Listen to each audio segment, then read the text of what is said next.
Beredarnya video penumpukan bantuan untuk korban bencana di Sumatera menimbulkan kegaduhan di masyarakat. Kegaduhan karena adanya informasi yang belum terkonfirmasi soal puluhan ton bantuan di gudang lingkungan BPBD serta Dinas Sosial. Bantuan tersebut berupa bahan pangan serta perlengkapan dan alat untuk membersihkan material sisa bencana. Namun video tersebut terkonfirmasi pihak pemerintah daerah bahwa bantuan tersebut bukanlah ditimbun, melainkan penyaluran bantuan ada tahapannya dan mekanisme yang jelas agar tidak salah sasaran. Bagaimanakah kepala daerah mengatasi kondisi di masyarakat pasca bencana, lalu seperti apa bantuan disalurkan kepada pihak-pihak yang berhak menerimanya?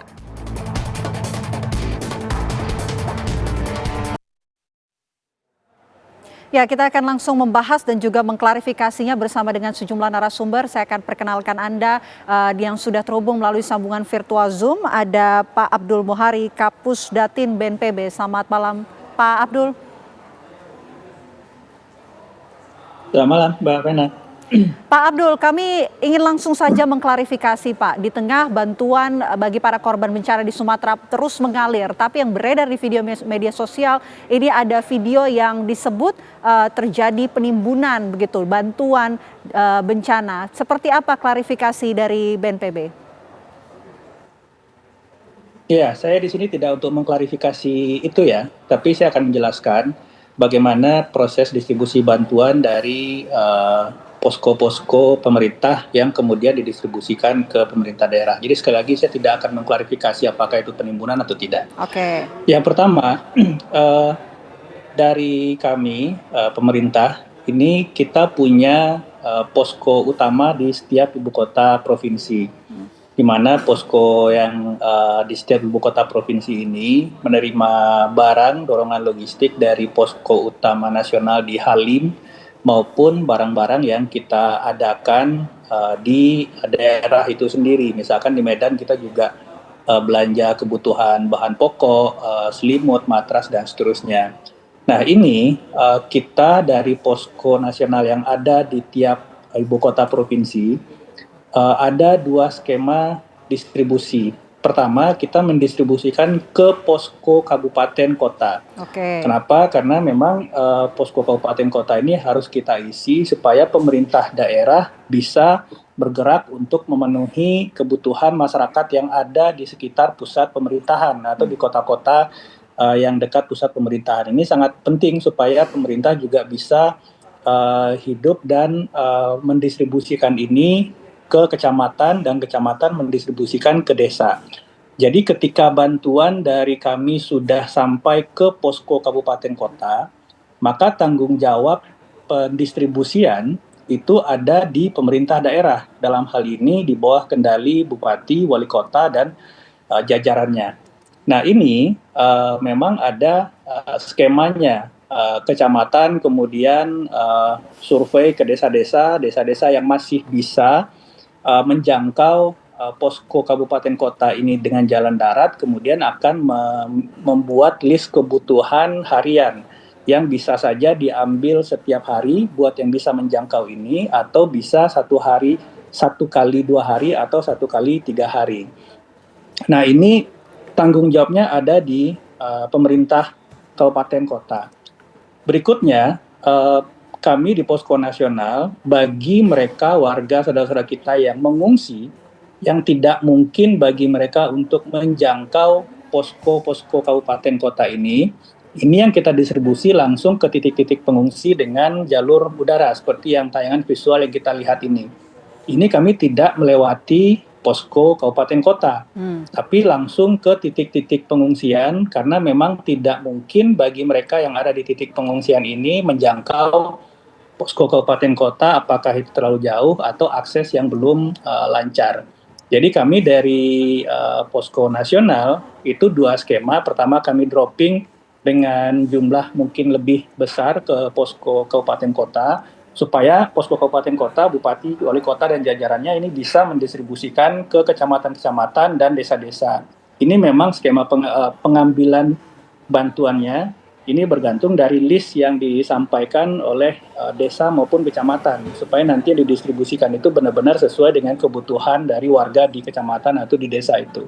Tapi sekali lagi ini merupakan begitu bantuan kami sudah sampai di posko kabupaten kota, diterima oleh Bupati, Wali Kota, BPBD dan jajarannya, ini menjadi tanggung jawab dari pemerintah daerah untuk mendistribusikannya.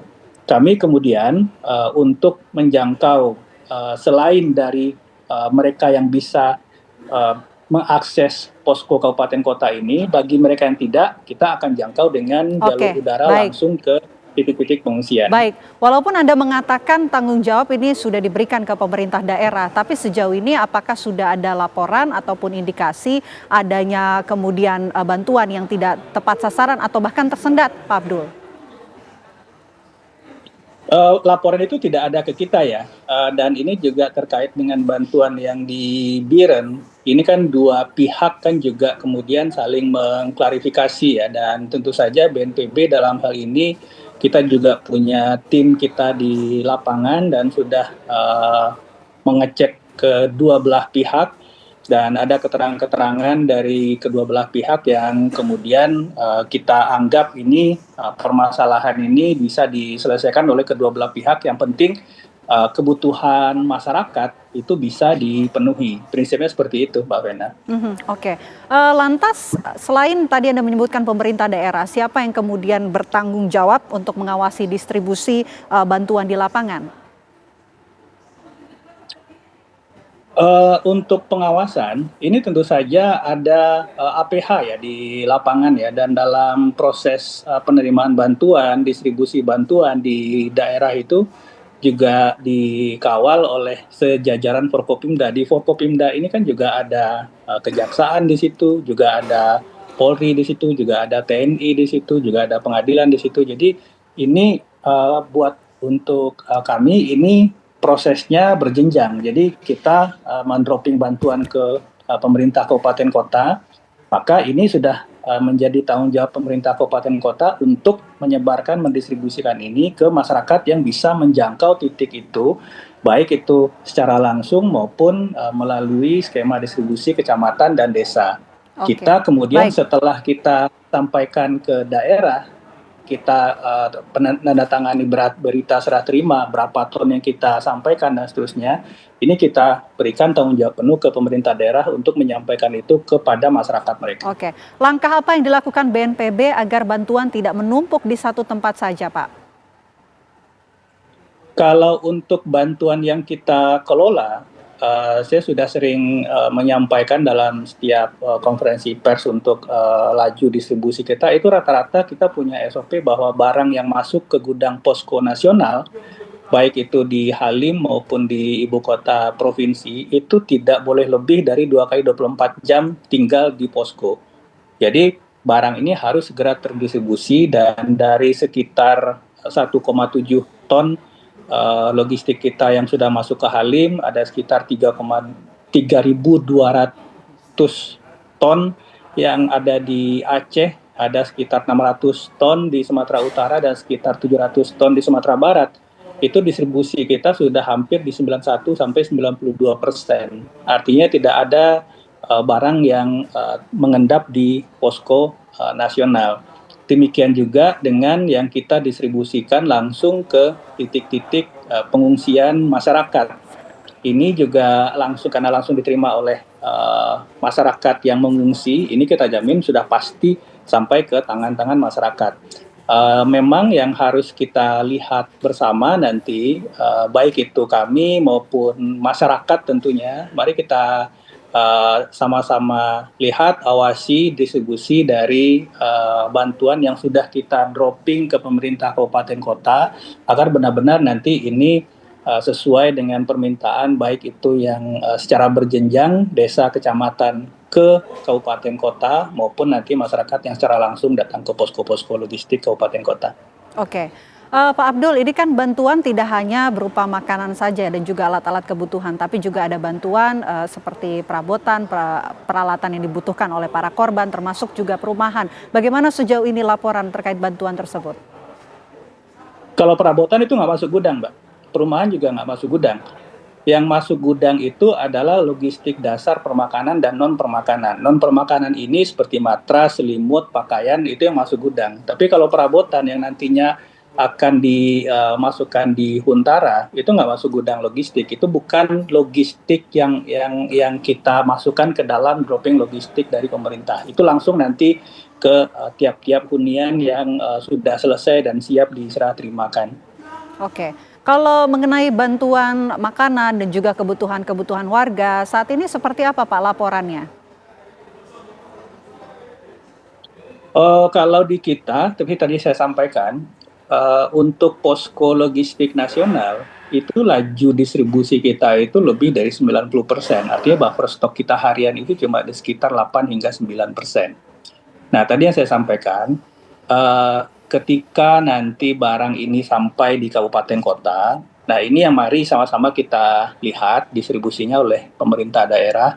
Silakan nanti kalau ada laporan atau ada informasi, BNPB itu ada di setiap kabupaten kota hingga saat ini, dan juga ada posko satgas juga di setiap ibu kota provinsi. Mari kita sama-sama pastikan bahwa logistik ini sampai di tangan yang membutuhkan. Oke, tentu kita ingin mengawasi bersama-sama ya, baik itu distribusi bantuan untuk bisa sampai ke para korban bencana. Bagaimana kemudian pengawasan yang bisa dilakukan oleh masyarakat yang ingin melaporkan ataupun ikut mengawasi jalannya distribusi bantuan ke para korban bencana di Sumatera. Ya, ini tentu saja bisa kita sampaikan bersama ya. Artinya ketika nanti ada masyarakat yang memang ingin melihat pola distribusi di kabupaten kota. Kalau misalkan di posko nasional itu kita membuka lebar-lebar ya. Silakan datang. Kalau di Aceh itu ada di Lanut Iskandar Muda, kalau di Sumatera Utara itu ada di Kuala Namu, kalau di Sumatera Barat itu ada di Bandara Internasional Minangkabau. Silakan datang kapan saja, kita tidak membuat restricted area. Silahkan datang, silahkan lihat, silahkan cek semua pendataan ada, barang masuk barang keluar itu terlist kita tempel di dinding posko kita. Ketika ini masuk ke kabupaten kota, monggo silahkan nanti dicek di kabupaten masing-masing, dilihat di posko BPBD. Saya yakin itu ada petugasnya di situ. Silakan bertanya bagaimana distribusi di tiap-tiap kabupaten kota. Kalau memang ada pertanyaan, silakan nanti disampaikan di petugas BPBD di tiap kabupaten kota. Oke, baik. Tentu kita berharap jalannya distribusi bantuan kepada korban bencana di Sumatera ini bisa terus berjalan dengan lancar. Terima kasih Pak Abdul Muhari sudah bergabung bersama kami di Apa Kabar Indonesia Malam. Sehat selalu. Dan sesaat lagi pemirsa, Apa Kabar Indonesia Malam masih akan menghadirkan beragam informasi menarik lainnya untuk Anda. Tetaplah bersama kami.